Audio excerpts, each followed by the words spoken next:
Gura Taoiseach, Taoiseach, you're incredibly welcome here today, and it's a huge privilege to me for standing here as a nominee, your nominee to Shannon Éireann, and indeed as a Fianna Fáil representative. Taoiseach, I had a few dreams as a child, and one of them was to be a mother, and the other one was to be a member of one of these houses. And I was always in awe of our fellow party member, Constance Markievicz, and I thought if she could do it back then, I can surely do it in the future. And if a girl from the Cooley Peninsula, from an isolated area on the border of County Louth, can walk in as a member, so can anyone. And you know, today I want to dream a little bit more, and we're standing here during a period of centenary celebrations, often difficult, often very decisive, but I challenge you to lead us in using all our past to change the future. Harvest that passion, the pride, and indeed the hurt and the pain. Use it for good, Taoiseach. Let us make this new century the first century that this island will be at peace. You've begun this by opening up the most historic unit, in my opinion, in the history of the state, the Shared Island Unit.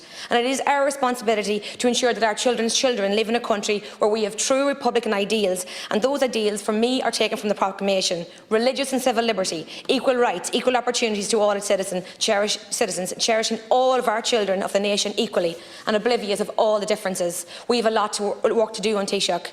We do this by examining and ripping apart everything we believe to be true, ripping apart all the prejudices and all the learned behaviour that we've had over the past 100 years. But we look towards the next 100 years with optimism, true inclusive republican values, with the re-examination of how this country does its business, from how we treat people with disabilities, women, children, how we react to climate change, and how we work towards a reunited Ireland.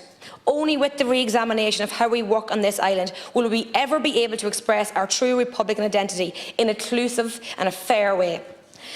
Challenge the rigid bureaucracy that we have created in this country. Continue to back this country's people, all its culture. We support you, Taoiseach, and we are behind you in your goal to finally deliver on the tenets of our proclamation for this beautiful wee island. Gura Taoiseach.